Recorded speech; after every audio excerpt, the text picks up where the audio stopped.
Hi, everybody. Welcome to another edition of the IRMI webinar series. Today's webinar is focused on institutional support for nurturing academia-industry partnerships. All partnerships bring the best of several worlds together, but they might need a little bit of hand-holding. So in today's webinar, we explore how research management support can help to facilitate academia-industry partnerships. And before we get started, just a few housekeeping tips. This webinar is being recorded, and so if any of your colleagues have missed out on today's edition, it will be uploaded on the India Alliance YouTube channel shortly, and you can always catch the action there. All the webinars from the IRMI series are also available through the IRMI website on the India Alliance website. The entire series is available there.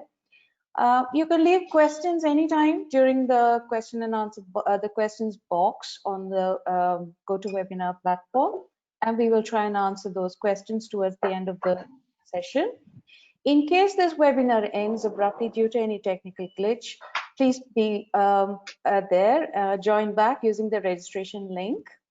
And e-certificates will be provided only to those who attend the entire webinar. So on that note, I'd just like to say it's a pleasure to welcome today's speakers. They are all research managers who worn different hats, worked in different sectors, and sort of facilitated academia industry partnerships in different capacities. So without much further ado, I'd like to invite the first speaker for today afternoon, Joyita Sarkar. Joyita is at IIT Bombay, and she's going to tell us about her career path and her role at IIT Bombay facilitating academia and industry partnerships. Over to you, Joyita. Thank you. Thanks a lot, Savita.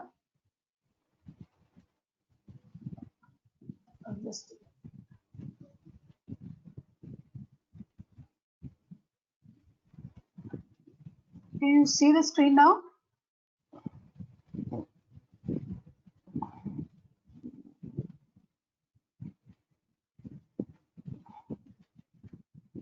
Is it visible? Yes, we can see the screen. Yes, please go ahead. Yeah. Okay. So hello and good evening to all my friends who are listening in. First of all, I would like to thank Savita for organizing this lovely webinar. It is high time, I think, our community comes together and puts in our brains together to see how we can take this community as well as the research and research infrastructure management and all the academic institutes, how we can help all of us move together. So I have put in a few slides, around 10-12 slides, just to discuss why industry academia interaction is considered to be so important, and at IIT Bombay what we are doing to facilitate such interactions. Yeah. So firstly, a little bit about myself. So I was born and brought up in Delhi. I've completed my education in Delhi. I'm a master's in chemistry and MTech in analytical chemistry from IIT Delhi. After completing my MTech, I joined Dr. Reddy's Laboratories. It was a campus recruitment. So I joined just like any other science graduate or postgraduate as a research scientist. I worked in the metabolic disorders program as a research associate. Basically, it's a chemistry R&D lab. And I was a research scientist for around 4.5 years before I moved into a project management role. So this project management role was basically the role was for API and intermediate manufacturing for big pharma giants. So we were the service providers, and this exposed me to the real world, what it takes to deliver on time, things that we were aware of but sounded like a distant thing in the past, but things that started making more and more sense: timelines, scope, budget, communication, and things like that. So I moved to Piramal Life Sciences in 2008. So here I started as an API project manager, and we were developing our own in-house new chemical entities. So we would have to liaise with various manufacturers to scale up our new chemical entities. So it was on the other end of the spectrum as compared to Dr. Reddy's. In Dr. Reddy's, we are providing service. Piramal, we were receiving service. So from API, I moved to formulations, project management, and finally, I was handling end-to-end clinical trial supplies for new chemical entities at Piramal Life Sciences. I was in Piramal for about 6 odd years. So through all my industry experience, because I had initially had a training only as a scientist, I thought it is important to upgrade my skill and be up to date with the job role that I'm planning to do for the rest of my life. So initially I did a postgraduate diploma in business management from Symbiosis distance learning program. Then I moved to, I applied for this project management professional certificate, which I got in 2014. So right now I'm a project management professional, so maybe I'm a certified project manager in that sense. So in 2015, I joined IIT Bombay as a technical officer. So here the need was to find a technical officer who could interact with industry, who would understand industry's perspective and would be able to suggest appropriate changes within the academia as to how we can enhance industry interactions. So that's how I started. Slowly, I moved into MOUs, contract finalizations. I was also member secretary of the ethics committee for about 5 years and have been a part of all some major policy decisions here in IIT Bombay regarding ethics committees, formation of committees, flow of information, etc.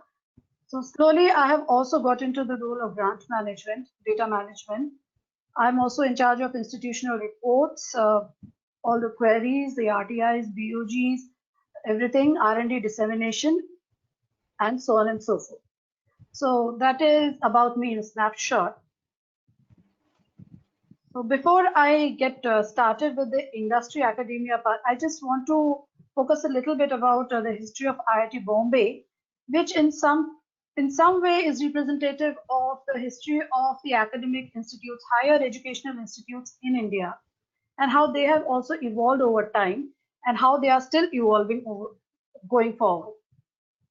So we all know IIT Bombay, maybe we don't know, but it was founded in 1958 under a special act of parliament. The idea of having Indian institutes of technology was to provide skilled manpower to a newly independent country.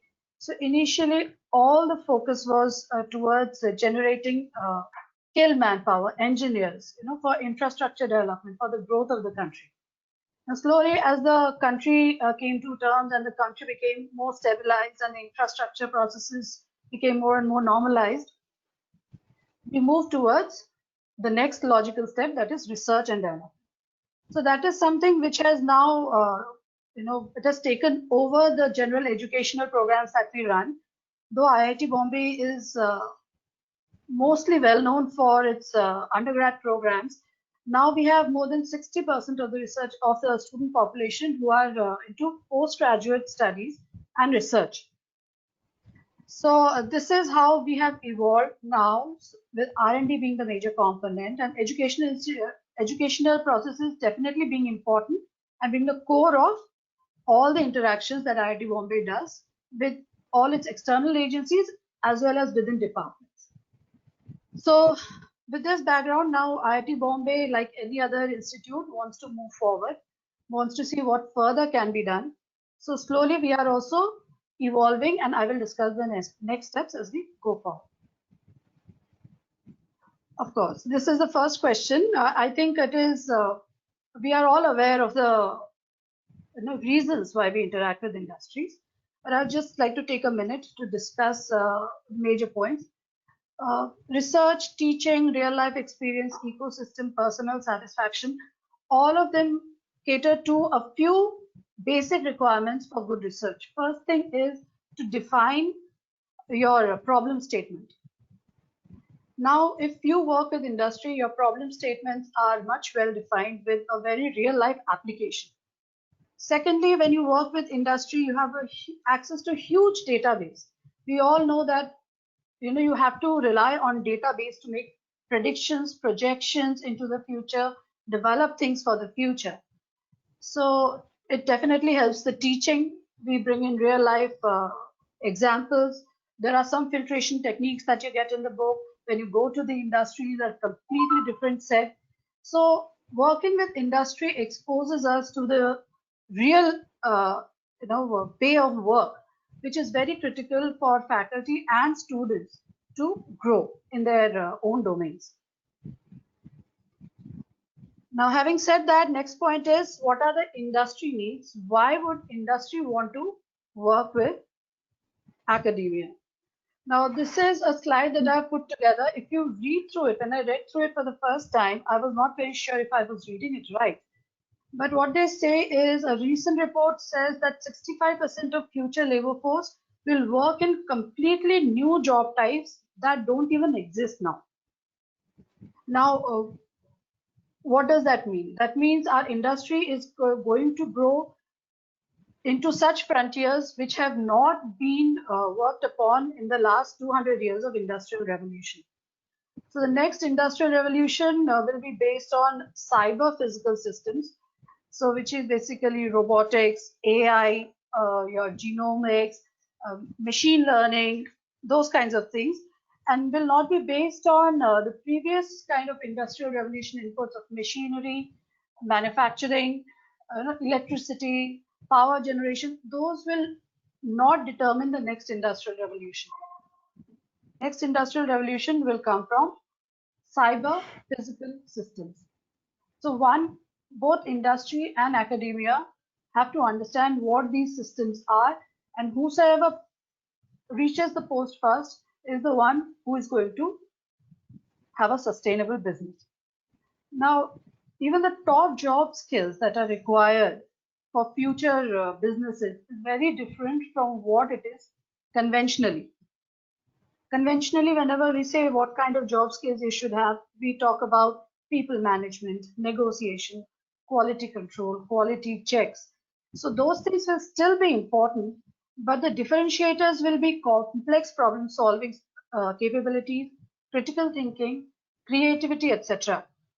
So these are becoming more and more critical to a business sustaining itself in the long run.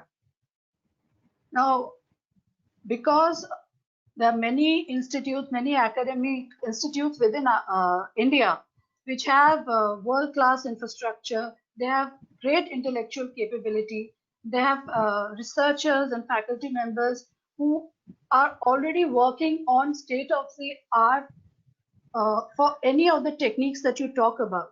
We do not work on what industry has standardized today. We talk about what can happen in 10 years down the line, 20 years down the line, even a new technology altogether. So an industry needs to engage with us at this level to give its future a jump start. So we are the perfect launch pads for the next phase of industrial growth. Industries understand this very well, and that is why they also would like to collaborate with academic institutes as much as we stand to benefit from industry interactions. Now, to break down this industry needs problem, so what are the industry requirements? If you break it down into how they can interact with academics, so there are some 4 or 5 major points like R&D interaction, training, exchange programs. All these need to be done. I'm sorry, so that we are able to interact with. That is the mode of interaction between industry and academia. So how is IITB handling the entire ecosystem of industry interactions? So like I said, there are 4 or 5 core needs of the industry, like research and development, training programs for industry and academia. They also have a CSR component, so they would like to have meaningful engagement with academia to see how they can discharge their social responsibility and do something which is novel and meaningful for all of us. Then we have exchange programs, internships, industries offer sponsorships and fellowships to PhD students. All this is to initiate. The exchange program is basically where it all starts, where it all is expected to start, which will lead into bigger and more meaningful interaction between industry and us. Finally, of course, internship and recruitment. I don't want to go into it too much because I think we all understand that we have our students who are the skilled manpower and the industries are interested in employing them. So this is a very well understood model for the last so many years. So of all these offices, I'm going to talk about Office of Dean R&D, the research and development component, in some detail, because this is the biggest research management, so biggest research management office in IIT Bombay, and the sections that it has. So some components or the other are reflected in the other offices as well, but a consolidated whole is present in Office of Dean R&D. So I will take some time to take you through the structure of Dean R&D's office. So like I said, the academic institutes can think 10 years, 20 years, 30 years in advance. So you can see that the Office of Dean R&D, that we call as Industrial Research and Consultancy Center, IRCC, it was set up way back in 1976, where the faculty members and the governing body, they realized that we must have a dedicated office away from everything else, which has to focus only on R&D related activities, which has to manage all R&D related activities, support faculty who are doing R&D, and make the institute grow in this path. Even way back in 1970, yeah. Joyita, my apologies, but we'll have to sort of bring your section to a close soon because So, the other speakers need to speak as well. Thanks a lot. Fine. So this is the basic organization of IRCC. So mostly out of these 5, you will see that front office, accounts and admin is present in all offices, but technical section and software is something that is specific to IRCC. Now this technical section is what is the research management component. So this is a very specialized kind of project management where the project manager must have knowledge about IPR management, agreements, how to handle multi-institutional projects, how to handle research infrastructure, dissemination, statutory clearances, etc. This basically forms the core of research management activities that one is expected to do at an academic institute to facilitate interactions. One more activity that IRCC takes up, because this is the next step of development of IIT Bombay, is to take our IPR into a higher TRL level, to incubate our technology and to work towards marketing the technology. So we have our technology business incubator called Sign. IRCC works with Sign. We handle all the property management, intellectual property management activities, NOCs, technology transfer license in this office to facilitate a smooth transfer of technology to our startups, to our incubators, so that they can take the technology forward. So this is how we benefit the user, the industry. We do a part of it, initial part of it, then we take it further, Sign takes it further, and then prototype, manufacturing, marketing, so that the user has more confidence in the product and it is much more readily absorbed in the market.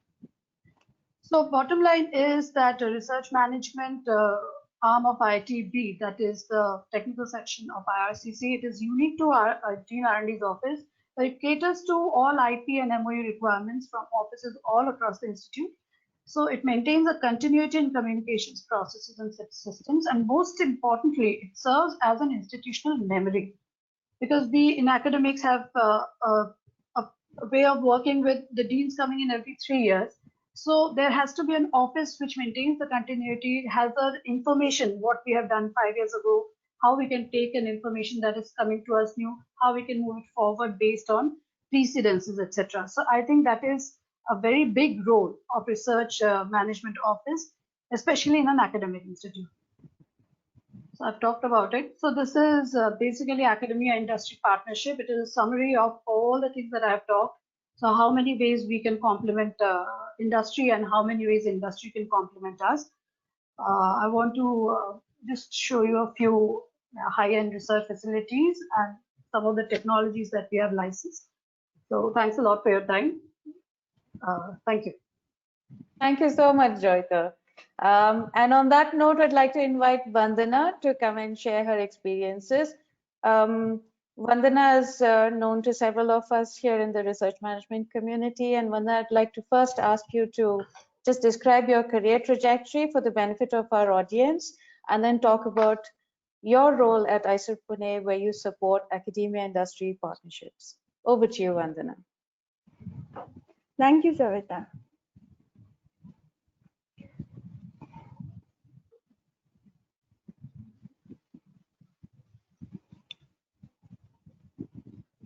Is my screen visible?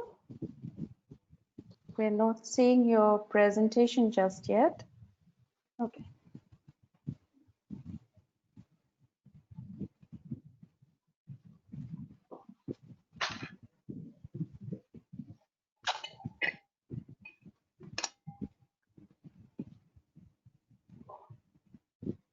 Yeah. Now it's visible? Yes, we can see your presentation. Okay, perfect. Thank you so much, Savita, for giving me an opportunity to speak on this platform. It's a wonderful creation, as Joyita said, that it has given us a visibility to show that how we, as research managers, we can be useful to build and to sustain the ecosystem which India requires, so that its investment in R&D, in the education, it generate what the country requires.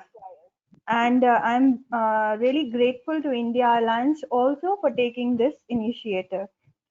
So first of all, I'm going to talk about little bit about me. My journey is also more or less similar, whereas to Joyita, but I did not get a chance to work with industry. I worked in academia, did my PhD from CSI Lab, which is Institute of Microbial Technology. I worked in the field of microbiology and immunology, and during that time, I also witnessed how Girish Sani, he transferred the technology of streptokinase. So having seen academia and also worked for postdoc in the field of infectious diseases at Queen's University, Canada, very much a research oriented person, but also learned a lot of project management skills, basically the research management skills, while being in research academia. After finishing the postdoc, I joined grants as a grant advisor in organization Wellcome Trust India Alliance. And following that is where I got interested in the knowledge in the domain of intellectual property. So I joined Nalsar Law University in Hyderabad and pursued postgraduate diploma in patent law. And from 2015 onward is I am handling the portfolio of grants and IPR manager at ISER Pune. So this is overall about me. And now I want to talk a little bit about the organization I represent. So unlike IIT Bombay, which started in 1976, ISER Pune is quite new. The very first of the ISERs, among the three first ISERs which was set up in 2006. ISER mandate is to support both education and high quality research, and particularly research which is in the frontiers of science. There are three academic programs which are offered here. These are BSMS, Integrated PhD, and a PhD program. And in the ISER ranking, as you can see that ISER is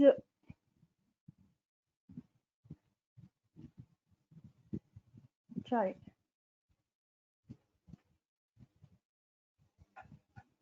Go ahead, Vandana. It's fine. So, yeah.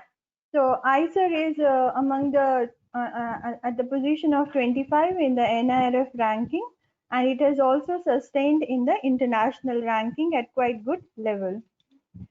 So here is what I want to give a snapshot of last few years, 2006 to 2020, that is a 14 years journey of what it has produced or what it has supported in terms of the research and the research faculty and students. So currently we have 125 faculty. We have got 500 plus extramural research projects.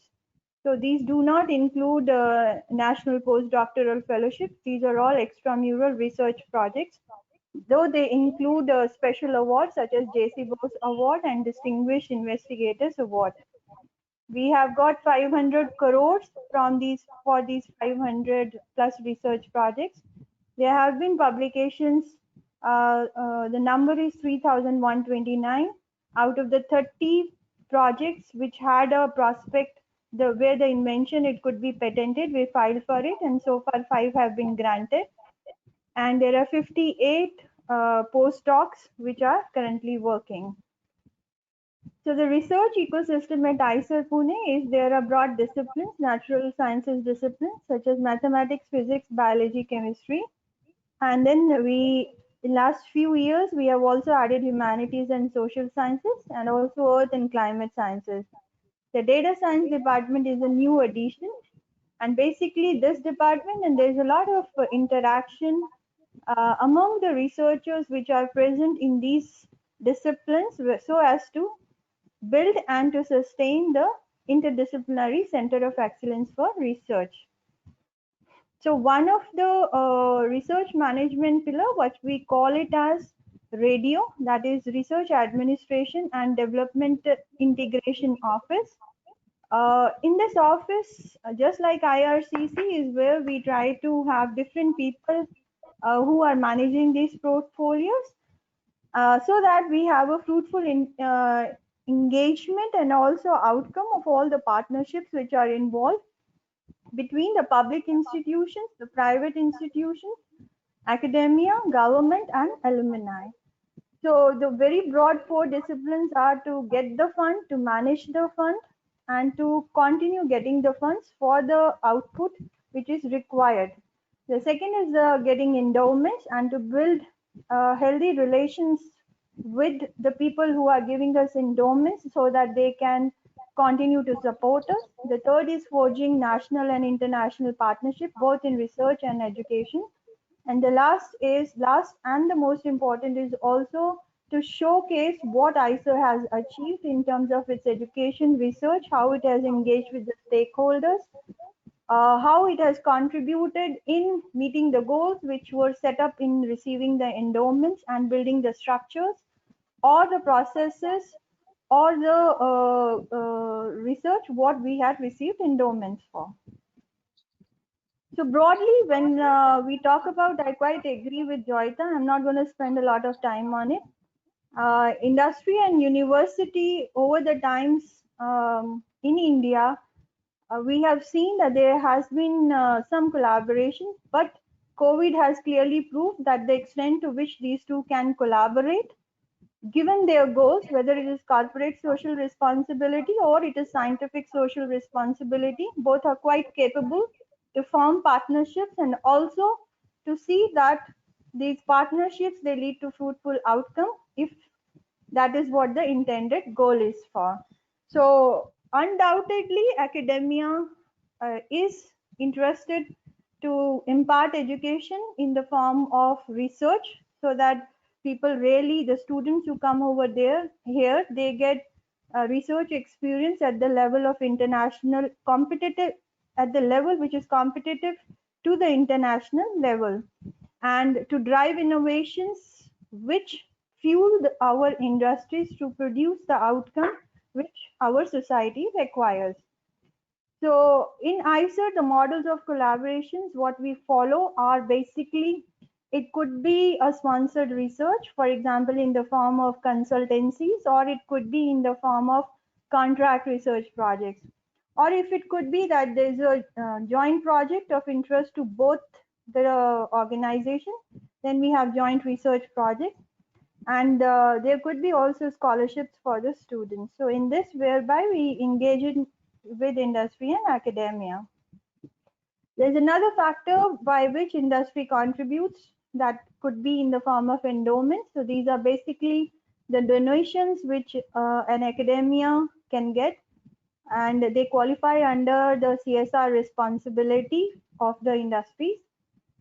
In order to get these endowments, there are 2 types of certifications which an academia must have. It could be Section 80G, and this is when an individual is a donor, It could be in form of Section 35 when an industry is interested in donating. So once we have these certifications, that is when the academia qualifies to receive the funds under CSIR. And ICER has received endowments because of these two certifications which it has. So how do I facilitate industry and academia role? Actually, I joined as a grants manager here. That's the beginning portfolio, and later is when there was a research output which was valuable and it need to be patented. That is where my hat as an IPR manager I wore. So this is the hat which I keep switching in between the grants management role and IPR management role. So because of that is where I also interface with the technology transfer offices, which are from academia or from industry.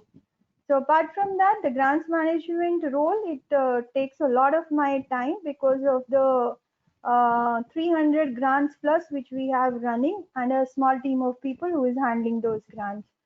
So in my role, I will be on grants management role. I'll be talking not in this part, but I just want to cover a very small section of it whereby I monitor the utilization of the extramural funds, and I also facilitate matters of the project staff. And also as and when there is a need for the institute to change the policy, if there are some policies which are hindering or not facilitating the timely delivery of the project goals which an industry would like to fund, is whereby that is facilitated by our Dean R&D office in a very dynamic manner. So overall, the steps which are required to forge a partnership is whereby the very first step, which I encourage our faculty scientists here, is to go and sign a non-disclosure agreement with any of the partners they would like to work with or who wants to work with them, and then build up the proposal together.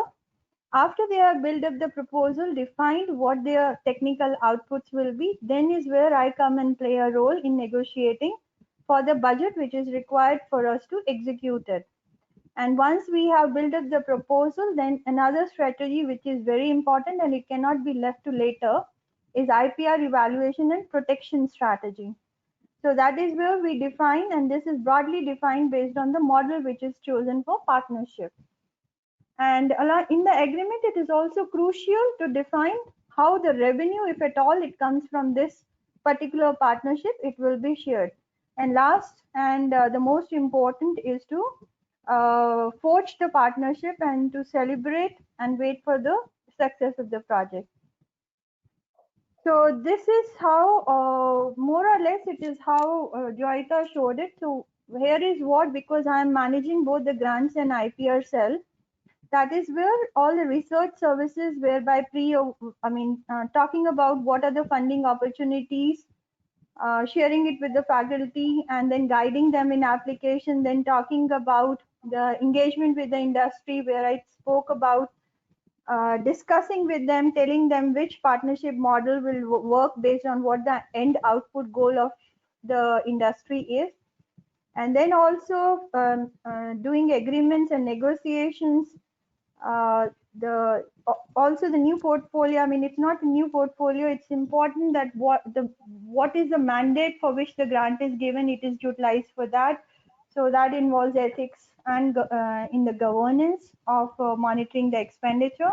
And then there's on the right hand side, there's a lot of portfolio, of the administration to which I report to the registrar of the institute, whereby the utilization, the statement of expenditure report for all the projects, whether it is extramural funds from the government or industry, the reports go on time. So here in this scenario, I am actually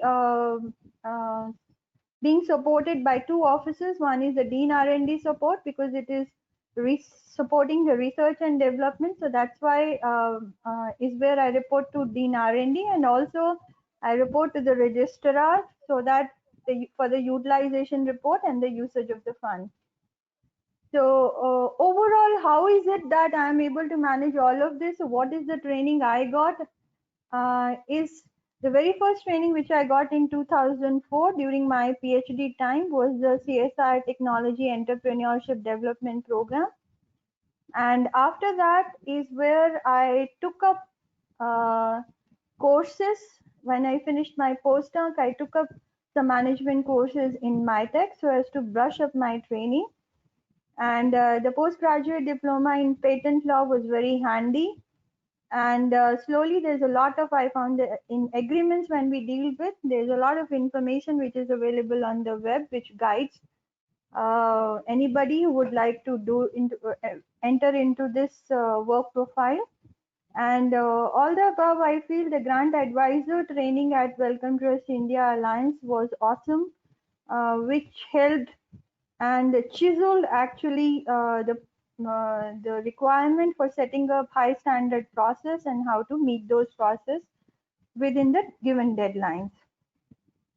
So overall, I am here emphasizing when we are talking about building research management setups, and there are a lot of funding opportunities like IRMI, which are giving a chance for the research managers to get the required training and also to build systems and processes. I feel it is the right time when both the institutes and the funding agencies have to join in hand, because it cannot, if there is funding and if it is not utilized in the right direction, then it will not lead to the output in terms of strengthening the structures what are required.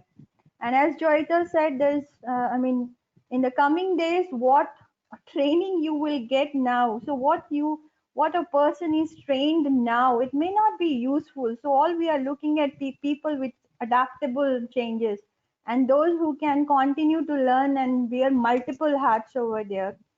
So both institutes, I feel, have a responsibility to contribute toward the training of the people for which they based on the need, which hat they want that person to wear. So I have been interested along with my colleague Vasundhara Lad, who is here, the head of the finance and account. So we got together since we work very closely, and we, along with a few of our senior scientists here, and we developed the module of scientific project management. And in this year, we already imparted first set of training in scientific project financial management. And very soon we will be announcing the second set of training in this area.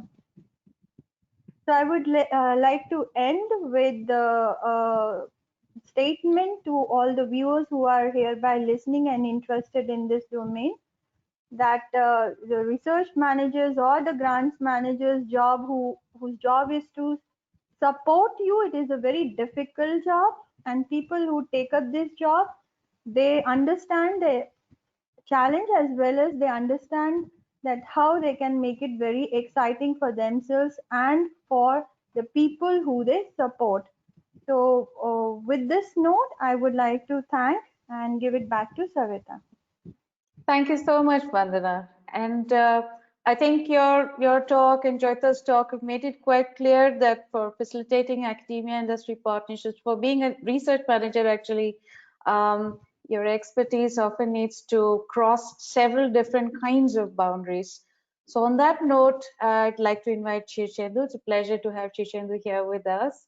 Shirchendu, you've been a researcher, you've been a research manager in academia, at a funding agency, all sorts. So welcome to the webinar. And as a first point, please could you tell us about your career trajectory, your very interesting career trajectory. Over to you, Shirchendu. Thank you, Savita, and thank you, the India Alliance. India Alliance has been a very, very important part in my career development as well, because I'll tell you why. So I told Savita and that day that I am a storyteller and I run a lot of grant writing workshops and grant clinics.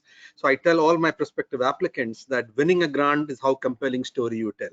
So that on that note, I will start and tell you my career trajectory as well. And I always love fairy tales. So it started with Once Upon a Time and ends with happily lived ever after, but I'll not come to happily lived ever after, but I'll start from once upon a time.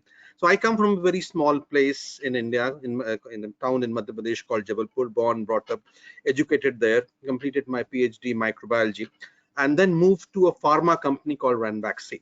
Began my first job for Ranbaxy as a bench level scientist there. Initially, I joined as a supervisory microbiologist because my PhD was not complete that time. As soon as I completed my PhD, I was promoted as manager microbiology. Continued for some year, did some initial basic technology transfer, then moved to a company called Becton Dickinson, and I wanted to learn immunology. So I moved, and my career shifted to work on immunology. I tried working on flow cytometry systems, understanding how we can measure antigen antibody reaction. And I was based for some time in Singapore, and then moved back to India. And there my almost after 8-9 years of working in bench, I decided to change and that time a very suitable opportunity of a research management officer came out in an organization called ICGEB, International Center for Genetic Engineering and Biotechnology in Delhi. So I moved back there as scientist, intellectual property and technology management. Basically, this job involved a very bigger portfolio totally of research management, and that time research management was not a very strong portfolio because and we were just learning about it. But I think ICGB that time decided to create that position. So my job basically involved around working with the scientific staff there, looking at their research portfolios, how to identify innovations, help innovations to, if there is an IP there, do potential commercial evaluation of the research, understanding if there is an IP involved, so we protect first and then publish, then helping them to write grant application, working with various funding agencies, running their academic PhD programs. And it is a broad portfolio, managing the public relations, the industrial relations, talking to the industry for possible technology transfer. So I think this was a new experience, and I learned a lot there. There I was really interested, and I did my LLB, evening course LLB from Delhi. I did that during my career. So and some courses on IP, and then wrote an patent agent exam and became a patent agent as well. And then slowly, the concept of Wellcome Trust DBT India Alliance was, simmering. I was part of the initial discussions which were going around between then Secretary DBT, Professor Bhan, and Professor Vijay Raghavan was the director NCBS that time, and then Dr. Chauhan, Professor Chauhan was the director ICGB. So discussion started around DBT, and I was a part of those initial discussion, not an active discussion, but helping them to prepare notes and papers, and that really exposed me to Wellcome Trust. In 2008, a very important shift in my career came in, where I was selected to join Wellcome Trust and move to London for a couple of months. And there, on the 9th September, the DBT India Alliance was born, and I was a witness to that. And then I was in London for almost 2 years, learning basic techniques in grant management, how to do grant management, how to run grant writing workshops, grant clinics, doing due diligence, cost challenges, various things in grants, and really excited me. Then I moved back to India to head the R&D for affordable healthcare, the translational funding initiative of Wellcome Trust, and then continued to run that for almost 9 years till 2016, and then welcomed the Gates Foundation, the Department of Biotechnology, and BIRAC, which is very enabling. I will describe that in a minute, joined together to establish the Grand Challenges India. Was running since 2012, and I moved here to run the Grand Challenges India team. So Grand Challenges India is basically a funding opportunity which funds basic challenges, scientific challenges which have social impact and afford interventions to improve the human quality of life. So doing that, I moved into BIRAC. And as you all know, BIRAC is a public sector undertaking under the Department of Biotechnology. We are a funding agency, basically, but we are an enabling agency as well. So apart from funding, my team here of all research managers really look at funding, which is a main course. But apart from that funding, we enable our scientific community. And the beauty of BIRAC is we fund academics, industries, startups, mid-sized company, large-sized company. So here we interact with all the, and here the main crux is to how to create academia industry interactions. Funding is main course of it, but enabling funding, which I told you, is very important. We help them to identify IP, file IP, protect IP, and commercialize IP. help them to understand regulatory challenges, connect them to the regulators, help them to do that. Design an exit strategy for the business, for the scientific innovation which converts into business, how to commercialize it. So the team here of a competent scientific team, you can't be a research manager before having a strong fundamentals of science. All our scientific people who work here have strong credentials in science, but they have now moved into research managementship. And here group of people really interact with in the scientist communities. We run a lot of grant writing workshops, grant clinics, IP clinics, IP workshop, regulatory clinics, and really enable the innovation ecosystem in the country to take. That's the key responsibility. The second part which Savita asked me to talk to you about this, and then slowly we created the Indian Society of Technology Managers. I am the General Secretary of the Indian Society of Technology Managers, and I'm also an RTPP qualified, Research Technology Transfer Professional qualified, which is done by Autumn. And we have only 14 people in India who are literally qualified technology transfer professionals who we involve, look at the technologies which are developed and help them to transfer to industry or possible startups or license them out. The innovation ecosystem and the academia industry relationship has really flourished in last couple of years, and thanks to these constant support by the state funding agencies, maybe DBT, DST, and other funding agencies, CSIR, and also organizations like ours, BIRAC, which have really created that enabling system. It is not only funding, but we have created network of incubators around the country at various academic setups, seeded them within the academic setups, where the scientists, academic researchers can talk to the industry through these incubation mechanisms and help them to transfer the technology to the next office. We are now literally moving to establishing TTOs, the technology transfer offices, or within the academic setups also. And BIRAC is leading that initiative through our national biopharma mission, which has really creating technology transfer offices within these, and we would like to move academic researchers into technology transfer offices, so that they can be really exploited commercially and can move out if they have that credibility and credentials. And for that, there are a number of the legal issues are required. The build-in contracts, the research agreements have to be strong. We need to negotiate with the companies, the licensing deals, the agreements, and that requires a very strong, what you call, apart from science, it requires those abilities as well. And BIRAC, through its mechanism, is leading those initiatives of qualifying such people. So we are running a lot of TTO workshops, not only on regulatories, IPs, and things, so to bring that core cadre. And I was discussing with Savita, we should create a society of research managers as well, where through this we can really formulate and sow the seeds of building multiple capacities in these type of areas, which is very minimal right now.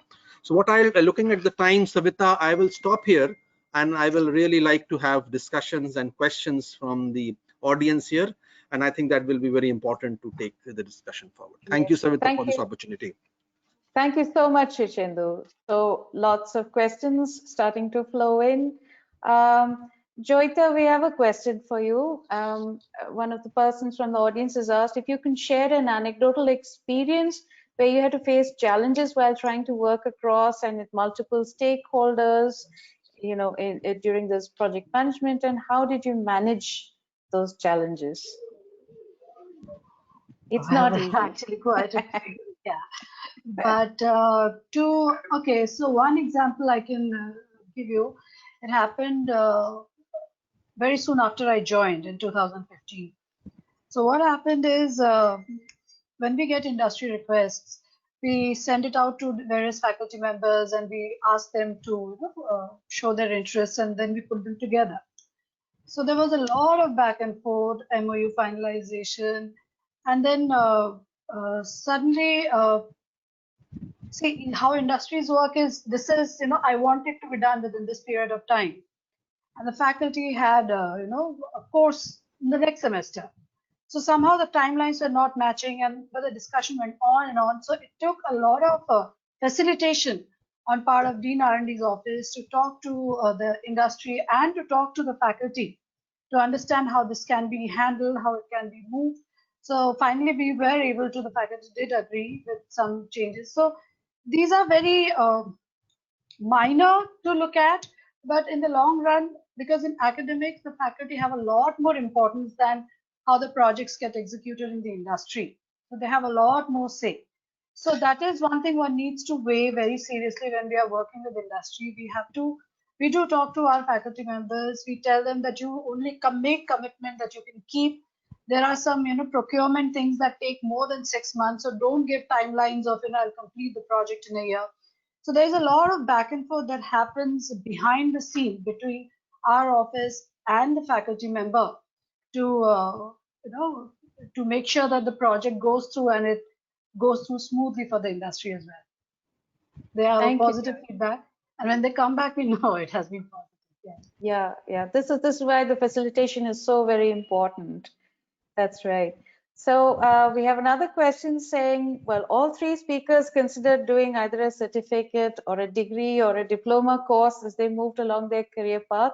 How important is it to choose to take up such courses? Maybe Shishendu, if I could just direct that question to you first, because you've actually gone and done law after your scientific training and everything. So could you say a little bit about why you chose to do that and what's your advice?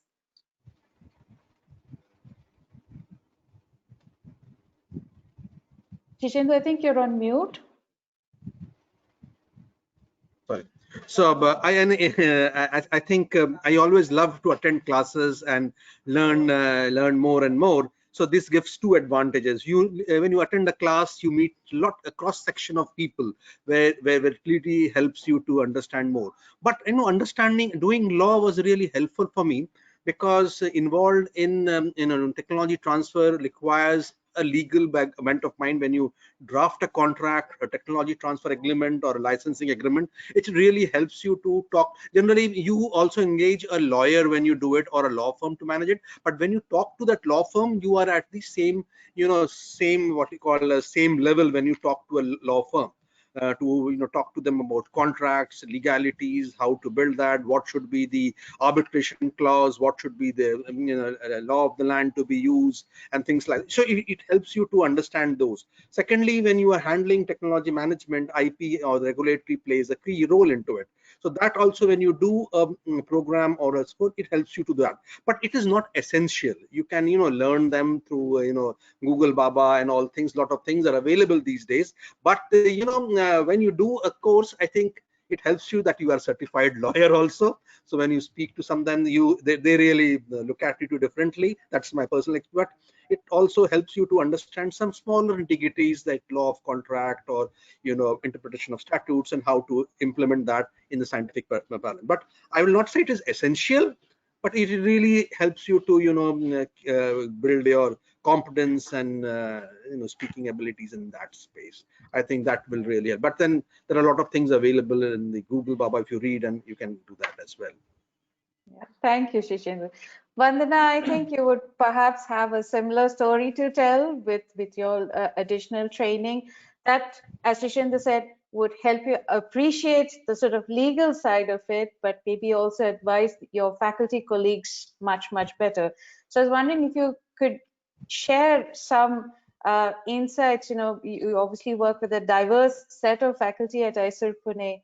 What are their challenges in actually embracing this idea of academia industry partnerships, and what can you as a research manager do to help them overcome those obstacles or barriers? Sure.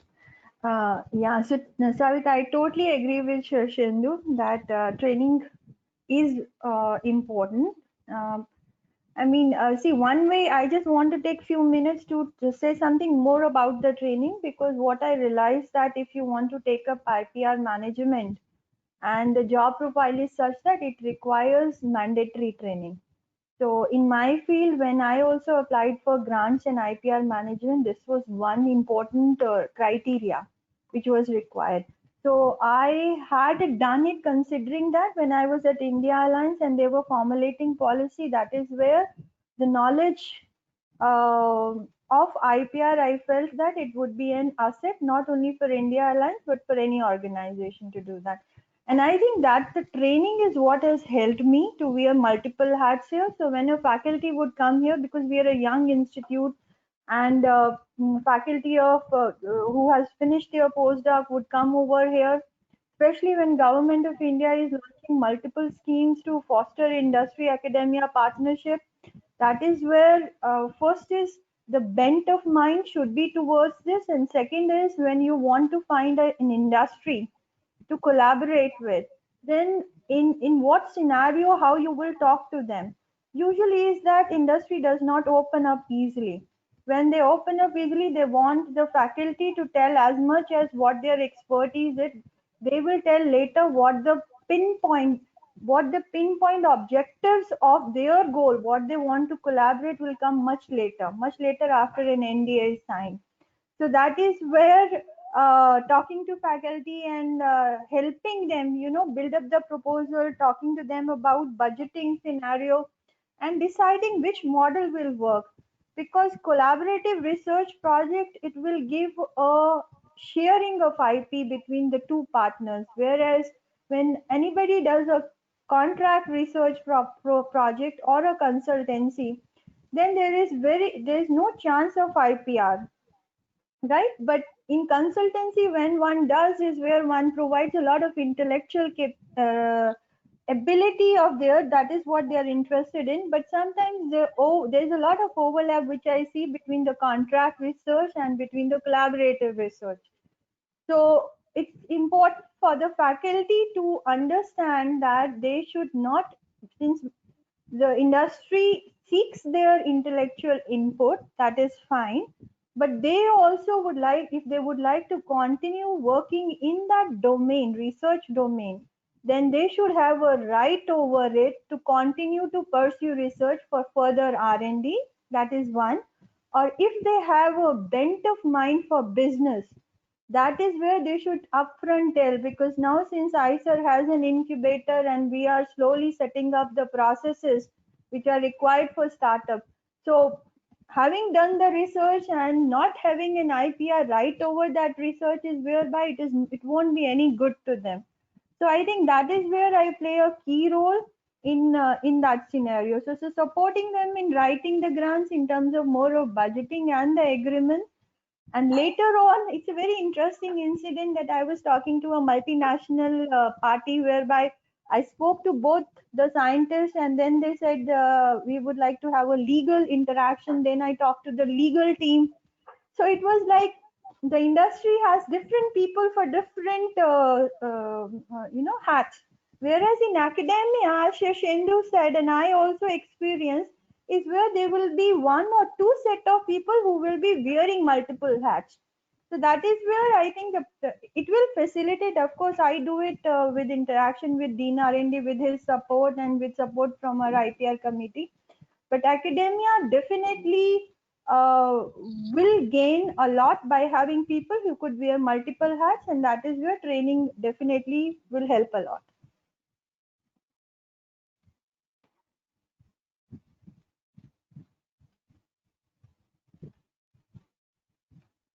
Savita, you are muted, I think.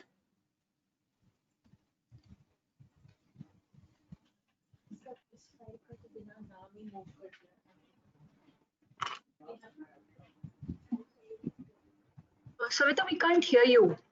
Savita, you are muted. We can't hear you.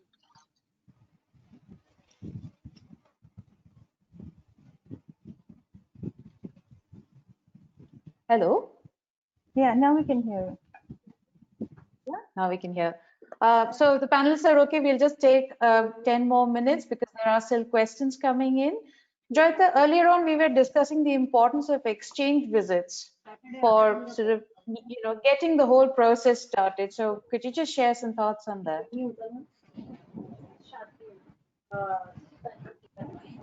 So I think before any R&D collaboration comes to fruition, or before some industry even comes to you with an R&D proposal or wants to collaborate with you, they and we, both of us, have to find some common grounds. That is, only if their research goals and our research goals match, if we work in a similar area, we have similar interests, we have similar goals, will we come together and do, whether it's an R&D project or any such interaction, any R&D interaction or otherwise. So it is very critical that whether it is faculty members or students, they get exposure to the industry part of their area of expertise. They go there, they talk to the faculty, to the researchers, they spend some time there, and it need not be a very what do you say? I mean, sharing of confidential information, because industry is also very well aware of how much they can share and how much they can't. But an exchange of ideas, a free flowing ideas. We have workshops, we have conferences. We make sure that there is some representation from industries. They come and tell us what they want, and accordingly, what is the match? So, like I said, identifying a research problem is the first critical step to doing good research. And you do require a lot of interaction with industries in an informal manner to come up with a research problem, to understand what you want to do, what you can do, what are the possibilities. Thank So you, we have, Joyita. so we have Yeah. student internships also. The industries also offer fellowships and sponsorships to students as a part of their MTech programs, whereby they can do an MTech thesis based on a research problem suggested by the industry. That is also something that we very strongly encourage. And that, of course, is a great exposure for the students and the Absolutely, in absolutely, terms of their future career planning as well. absolutely. Shishendu, there's a question here. Obviously, IPR, revenue sharing, all of these are very crucial in academia industry partnerships. What else would you consider critical for the formulation of a successful partnership? I'm sure you've seen so many such partnerships, some that have worked, some that have perhaps not worked too well. So the first and foremost thing, Savita, the main crux between which is important for academia industry partnership is confidence between the two partners. That was a big challenge earlier, but now things are changing very drastically. That confidence between the academic partner and the industrial partner to share information and to work together, the confidence building. And this has really changed in last couple of years, because a lot of academics are right now moving to create their own startups and turning into industry. That has really helped to catalyze that and build that confidence. So that is the first level. Then the second level of in success of academia industry partnership, apart from the mutual trust which I just described, is the relationship. I think what academia and industry should do, and what we have felt is done well, is to start talking from very early in the process of innovation cycle, and that really helps to help the academia to do a good science and industry to exploit that science to the next level. Because exploiting science is a different sort of a ball game, a business, where and there these are the incubators or the TTO offices which we are creating, because you can't force the academia to do a business or write their contracts or develop a model of exploitation and things. So what we are trying to do, this TTO office, or the what you can name it, what we call it, TTO office or the research management office, really builds that confidence between both of them, and they do that matchmaking and really help that to take it to the next level. So they really help you to understand the IP, the regulatory, the draft agreement, and then help do the validation, and then do the scale ups and do the trials. So I think the second how to is helping us is building the TTO office or the incubators. We have set up around 52 incubators across India right now, and the duty of these incubators are really to take these academic technologies and create a sort of a incubation facility within them. Either the researcher themselves can incubate it there, and they are helping those researchers to really match make those technology. So good science, understanding of as Vandana explained, if the science needs to be exploited, it needs to be protected. Once it is protected, when it needs to be scaled up, you have to look at the legal or regulatory framework if it needs any. That needs to be understood well, and then the business proposition and the exit strategy needs to be built in. So these are the key elements which are, if they are, of course, science has to be strong. Without that, nothing can walk.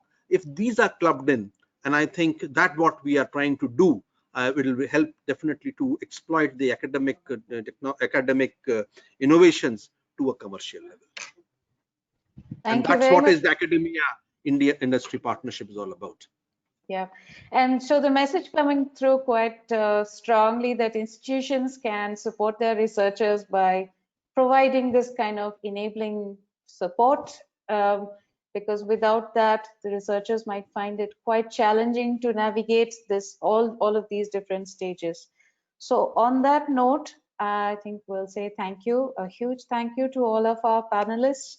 I'm sure there are more questions. I would just ask people in the audience to write in or put it in your feedback form if there are more questions, but that's all we have time for today, I'm afraid. So thanks a lot to our panelists.